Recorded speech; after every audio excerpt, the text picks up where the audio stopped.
তৃণমূল নেত্রীর এমন জালিয়াতির খবরে রীতিমতো ছয়লাভ মুর্শিদাবাদ। এই নেত্রী ভুয়ো ওবিসি সার্টিফিকেট নিয়ে যা করেছেন তা শুনলে রীতিমতো চমকে উঠবেন। ওবিসি সার্টিফিকেট জাল করে পঞ্চায়েত ভোটে লড়ছে, কিন্তু যা হলো তা বলতে গেলে পাপের ফল। সেই ওবিসি সার্টিফিকেট জাল প্রমাণিত হওয়ায় প্রধান পদ খোয়ালেন মুর্শিদাবাদের ফরাক্কা ব্লকের বাহাদুরপুর গ্রাম পঞ্চায়েতের তৃণমূল কংগ্রেসের প্রধান কুসুম সাহা। বিবৃতি জারি করে প্রধান কুসুম সাহার সদস্যপদ খারিজ করেছেন জঙ্গিপুর মহকুমা শাসক। যদিও আইনি প্রক্রিয়ার মধ্যে কিভাবে মহকুমা শাসক সদস্যপদ খারিজ করেছেন তা নিয়ে প্রশ্ন তুলেছেন অনেকেই। প্রশ্ন তুলছেন কুসুম সাহা নিজে। কুসুম সাহার দাবি, এডিএম এর নির্দেশ চ্যালেঞ্জ করে ইতিমধ্যে তিনি কলকাতা হাইকোর্টের দ্বারস্থ হয়েছেন। তার মধ্যে কিভাবে তার সদস্যপদ বাতিল হলো জানা নেই। এই মামলার দ্রুত শুনানির জন্য তিনি আবারও কোর্টে যাবেন বলে জানান। এদিকে বাহাদুরপুর গ্রাম পঞ্চায়েতের প্রধানের সদস্যপদ বাতিল নিয়ে রাজনৈতিক মহলে শোরগোল সৃষ্টি হয়েছে। হিমাংশু শেখর সাহা অভিযোগকারী, তিনি কি বলছেন শোনাব আপনাদের। বাহাদুরপুর গ্রাম পঞ্চায়েতের সংরক্ষিত আসন, কালীপুর বুথের সংরক্ষিত ওবিসি সংরক্ষিত আসনে প্রতিদ্বন্দ্বী করেছিলেন, কিন্তু আমরা আশ্চর্যের বিষয় দেখেছিলাম তার পৈতৃক বাড়ি বিহারে, বিবাহ সূত্রে এখানে এসছেন। কীভাবে ও রিজার্ভেশনের সিটেও দাঁড়ায়, আমার সন্দেহ শুরু থেকে সন্দেহ হয়। পরবর্তীকালে আমি আরটিআই করি, আরটিআই থেকে জানতে পারি তার সার্টিফিকেটটা জাল। তার সার্টিফিকেটটা পশ্চিমবঙ্গের এখানকারই রেসিডেন্সিয়াল হিসেবে। আমি তৎক্ষণাৎ সবাইকে এসডিও, বিডিও, ডিএম সবাইকে চিঠি করি। চিঠি করার পরে কোনো সদুত্তর না পেলে আমি কলকাতা হাইকোর্টে দ্বারস্থ হই। কলকাতা হাইকোর্ট হিসেবে এসডিও তদন্ত শুরু করে, সে তদন্ত অনুযায়ী তার সার্টিফিকেট ক্যান্সেল হয়। পরবর্তীকালে তিনি এসডিওর সার্টিফিকেট ক্যান্সেল করাকে চ্যালেঞ্জ করে হাইকোর্টে মামলা করেন। হাইকোর্ট থেকে সেই মামলাটাকে ডিএমের কাছে পাঠিয়ে দেন। ডিএমও পরবর্তীকালে সেই এসডিওর খারিজ করাটাকে বহাল রাখে, মানে ওবিসি সার্টিফিকেট বহাল রাখে। কেন তিনি জাল, একদম পরিষ্কারভাবে বোঝা যায় তিনি জাল। তিনি দেখেছেন যে তার একটা সম্পর্কে ভাতিজা, ওর স্বামীর সম্পর্কে ভাতিজা তাকে নিজের ভাই বানিয়ে এডিট করে সমস্ত ডকুমেন্টসে এডিট করে চালিয়ে সার্টিফিকেট বানিয়েছিলেন। সে মোতাবেক এসডিও ক্যান্সেল করে, পরবর্তীকালে ডিএম ক্যান্সেল করে, পরবর্তীকালে ইসে করার জন্য কি বলছে তার সদস্যপদ খারিজ করার জন্য এসডিও তাকে গত 26 ডিসেম্বর তাকে হিয়ারিংয়ে ডাকে। হিয়ারিংয়ে ডাকার পরে 31 ডিসেম্বর তার সদস্যপদ খারিজ হয় এবং তিনি বর্তমানে সদস্যপদ যখন নেয় তিনি বাহাদুরপুরের প্রধান নির্বাচিত হয়েছে। বাহাদুরপুরের প্রধান হিসেবে তাকে বরখাস্ত করা হয়েছে। পঞ্চায়েত প্রধানের স্বামী নারায়ণ সাহা, তিনি কি বলছেন শোনাব আপনাদের। সাব ডিভিশনাল অফিসার কি করেছে না করেছে, উনি তো একটা অর্ডার বের করেছেন। 31 তারিখ অর্ডারটা দেখলাম। প্রথমে যে অর্ডারটা বের হয়েছিল তার এগনেস্টে পঞ্চায়েত প্রধান কুসুম শাহ হাইকোর্টে গিয়েছিলেন, মামলা হয়েছিল। প্রথম অর্ডারে একটা ইস্ট অর্ডার বেরোয়, তারপরে দ্বিতীয় অর্ডারটা হয় যে হায়ার অথরিটি ডিএম সাহেবের কাছে অ্যাপ্লাই করেছিলাম। ডিএম সাহেব চার্জ দিলেন এডিশনাল ডিএমকে। এডিশনাল ডিএম এসডিওর অর্ডারটা বহাল রাখার পরে এডিশনাল ডিএমের যে অর্ডারটা আছে তার এগনেস্টে চ্যালেঞ্জ করে পঞ্চায়েত প্রধান কুসুম শাহ হাইকোর্টে দ্বারস্থ মামলা করেছিলেন। মামলা করার পরে ওখানে গত ডিসেম্বরের 24 তারিখে ডব্লিউবি নম্বরটা পাওয়া গেছে। তারপরে সাব ডিভিশনাল অফিসার থেকে একটা হিয়ারিংয়ের ডেট হয় 26 তারিখ গত ডিসেম্বরে 2024-এর। গিয়েছিলেন প্রধান সাহেব কুসুম শাহ, সঙ্গে আমিও ছিলাম। তো আমার অ্যাডভোকেট যিনি ছিলেন উনি ঢুকেছিলেন আর কুসুম শাহ ঢুকেছিলেন, আমিও ছিলাম। যাবতীয় হাইকোর্টের যত ডকুমেন্টস সব ওনাকে দেওয়া হয়েছিল, উনি রিসিভ করে দিয়েছেন।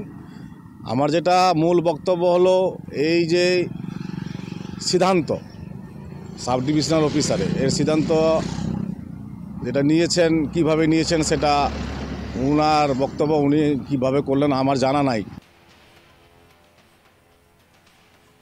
এই ঘটনাকে কেন্দ্র করে রাজনৈতিক মহলে তোলপাড় শুরু হয়ে গিয়েছে। বিজেপির তরফে রীতিমতো এই ঘটনায় কাঠগড়ায় তোলা হয়েছে তৃণমূলকে। রৌনক সাহা বিজেপি নেতা, তিনি কি বলছেন শোনাব আপনাদের। এটা এমন কিছু বিস্ময়কর জিনিস নয়, কারণ তৃণমূল মানেই তোলামূল, তারা 2 নম্বরই কাজে অভ্যস্ত। ফারাক্কা বিধানসভায় গতদিনেও এর আগেও 2জন পঞ্চায়েত সদস্যপদ খারিজ হয়েছে, এবং এমনকি এখন বাহাদুরপুর অঞ্চলের প্রধানের খোদ সদস্যপদ খারিজ হলো। তো এটা এমন কিছু বড় ব্যাপার নয়। শুধু আপনি ফারাক্কা বিধানসভা মুর্শিদাবাদ দেখুন, গোটা পশ্চিমবঙ্গ ঘুরে দেখুন, প্রায় প্রচুর এরম মানুষ আছে যারা পঞ্চায়েত জেলা পরিষদে আছে যারা টাকার বিনিময়ে তৃণমূলের টাকার জোরে তারা সংসদপত্র মানে সার্টিফিকেট, কাস্ট সার্টিফিকেটগুলো তারা কিনেছে। মোট কথা টাকার বিনিময়ে কিনেছে, তারা আদেও তাদের কোনো কাস্ট সার্টিফিকেট নেই। তো এটা এমন কিছু বিস্ময়কর জিনিস নয়।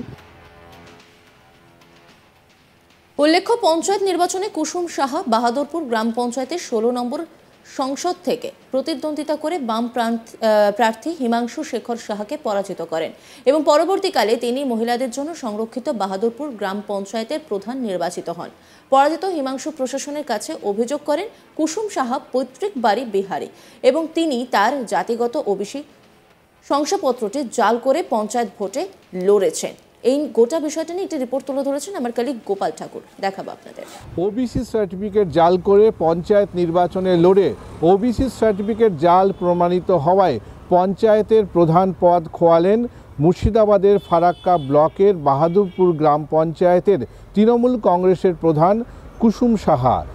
এক বিজ্ঞপ্তি জারি করে পঞ্চায়েতের পদ থেকে সদস্য পদ থেকে খারিজ করলেন বা জঙ্গিপুর মহকুমার শাসক।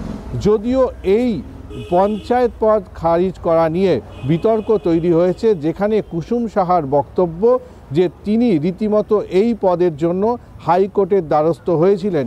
সেইখানে এডিএমের নির্দেশিকা জারি করা হয়েছিল, সেই জায়গায় দাঁড়িয়ে তিনি এডিএম এর নির্দেশিকা জারির বিপক্ষে গিয়ে তিনি হাইকোর্টের দ্বারস্থ হন।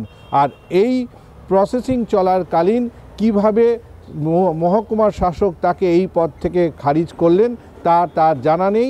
তিনি জানিয়েছেন যে পরবর্তী ক্ষেত্রে তিনি আর এই নির্দেশের শুনানির জন্যই দ্রুত হাইকোর্টে যাবেন। অন্যদিকে রীতিমতো এই যে পদ খারিজ হয়েছে তা নিয়ে কিন্তু রাজনৈতিকভাবে রীতিমতো শোরগোল সৃষ্টি হয়েছে।